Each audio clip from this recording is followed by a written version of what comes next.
সুস্বাগতম সকলকে প্রীতম দাসের আরেকটা নতুন ব্লগে। এটা হচ্ছে এই 2025 সালের নতুন ব্লগ, তাই নতুনভাবে ভিডিও শুরু করছে। সবাইকে জানাই হ্যাপি নিউ ইয়ার। আজকে হচ্ছে 3 তারিখ। ফুল মার্কেটে গিয়ে ফুল নিয়ে নিয়েছি। এখন কিছুদিন হচ্ছে আমি মামাবাড়িতে পুজো দিচ্ছি। আমাদের মন্দির আছে, শীতলা কালী মন্দির। এই যে ফুল নিয়ে নিয়েছি আর চলে এসেছি মামাবাড়িতে। এটা কী ফুল সবাই কমেন্টে জানিও, আমি তো জানি কেতুকি ফুল। যাই হোক, পুজোর ভিডিও অন্য একদিন দেবো। যে পুজো হয়ে গেছে, পুজো হওয়ার পর যাচ্ছি এখন এই রাস্তাটি ধরে আমাদের বৈদ্যপাড়া গঙ্গার ঘাটে। আমাদের হালিশহরে কিন্তু অনেক ঘাট আছে, গঙ্গার ঘাট কম করে 10-15টা তো ঘাট আছে, আর প্রতিটা ঘাটই কিন্তু খুব সুন্দর। আজকে আমরা যাচ্ছি বৈদ্যপাড়া ঘাটে। এই ঘাটে মামা হচ্ছে রোজ স্নান করে, আজকে গঙ্গার জল নিতে যাচ্ছি। দেখুন এখন কিন্তু বাজে সকাল 9টা বেজে গেছে, 9টা 10-15 হবে। আর এই যে চলে এসেছি বৈদ্যপাড়া ঘাটের এখানে।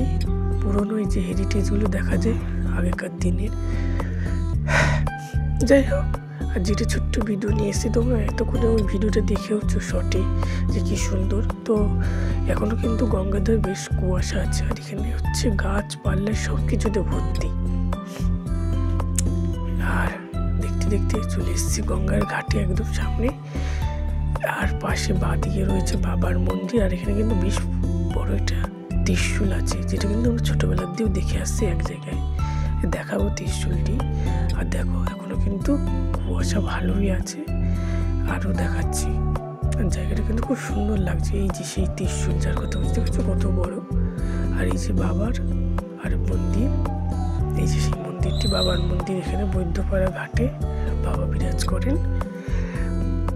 আর এখনো কিন্তু কুয়াশা যায়নি, গঙ্গার পরে কিন্তু বেশ কুয়াশা রয়েছে। হ্যাঁ চলুন বাবাকে দেখিয়ে দিই। গঙ্গার জল নেওয়া হয়ে গেলে তারপরে বাবার মন্দিরে ঢুকে সামনের থেকে দেখাবো। এখানে এখন শীত বলে লোক নেই, কিন্তু গরমকালে কিন্তু এই সময় অনেক লোক থাকে। এই দেখো কি সুন্দর, ও যে একজন বসে আছে, দেখো যেটা কিন্তু খুব সুন্দর লাগছে, তাই না? এখানে কিন্তু মনোরম পরিবেশ। আর এই বৈদ্যপাড়া ঘাটের সাথে কিন্তু তোমাদের দেখেছিলাম সিদ্ধেশ্বরী ঘাট। সেই সিদ্ধেশ্বরী ঘাটটি কিন্তু যুক্ত আমাদের হালিশহরের এই ঘাট দুটোতে। একটা বৈশিষ্ট্য আছে, বৈদ্যপাড়া ঘাট আর সিদ্ধেশ্বরী ঘাট দুটো একে অপরের সাথে সংযুক্ত। এই রাস্তাটা ধরে গেলে সিদ্ধেশ্বরী ঘাট। একদিন এই রাস্তাটা ধরে দেখাবো, কি সুন্দর দেখো লোকেশনটা। তোমরা এসে কিন্তু ফটো তুলতে পারো সুন্দর সুন্দর। আর জলটা এখন দেখাচ্ছে নীল রঙের, আর ওই দিকটা একটু গেলেই পুরো কুয়াশার পরা ঢাকা।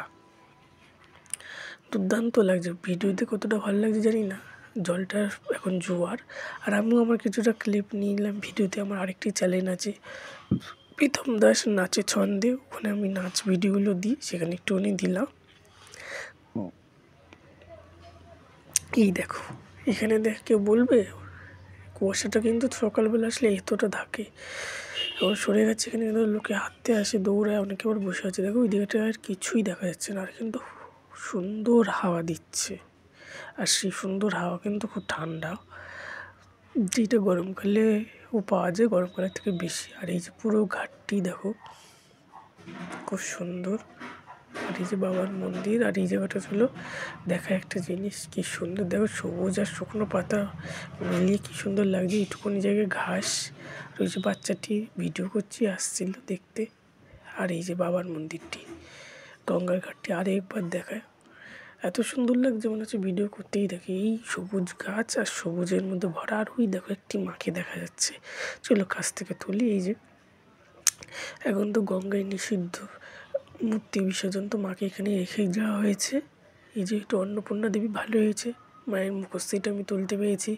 আর তোমরা এখানে কিন্তু প্রচুর লাইক কমেন্টও করেছো। দেখো কি সুন্দর শ্বাসটাও ছিল মায়ের, খুব সুন্দর লাগছে। মায়ের হাতে চক্র ছিল যতদূর মনে হয়, চক্র আর একটা কিছু ছিল ওই নিচে রয়েছে। দেখো কি সুন্দর মায়ের মুখটি, অন্নপূর্ণা দেবী ইনি। এই যে পুরো লোকটি।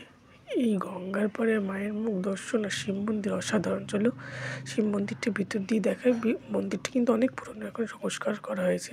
দেখো এই যে বাবা বৈদ্যনাথ বসে রয়েছেন। চলো বাবাকে একটু পুজো দিয়ে দিই, তারপরে যাচ্ছি। আর এই দেখো বাবাকে গঙ্গার জল দিয়ে পুজো দেওয়া হয়েছে। এদিকে মামা স্নান করছে, নিচে নেমেছে। জলটা এত ঠান্ডা কিন্তু বেশ ভালো লাগছে হাওয়ার সাথে। আর ওই জায়গাটা দেখো, ওই জায়গাটা আমি অতটা নিইনি, জলটা স্রোতটা অনেক ছিল তো ফোনটা যদি পড়ে যায়। এত সুন্দর লাগছিলো, মানে কোনো দ্বীপ টিপে এসেছি। আর একটু আগে অতটা ওই গাছটা যে দেখালাম, গাছ অবধি জল ছিল। এখন একটু জলটা নেমেছে, আর একটু জল ভরে নিলাম আর অনেকক্ষণ জলের মধ্যে দাঁড়িয়েও ছিলাম, যেহেতু আমার স্নান হয়ে গেছে আর স্নান করিনি। আর এটা হচ্ছে কিন্তু সিদ্ধেশ্বরী ঘাট। এখানে কিন্তু সব ঘাটগুলো একরকম লাগলো, কিন্তু একের মধ্যে বৈচিত্র্য আছে। এই যে দেখো, সিদ্ধেশ্বরী ঘাটে মা সিদ্ধেশ্বরী বসবাস করেন। আর এই যে আর কথা বলছিলাম, ওই ডান দিকে রাস্তাটা দিয়ে ধরে গেলেই বৈদ্যপাড়া ঘাট। একদিন রাস্তাটা দিয়ে দেখাবো।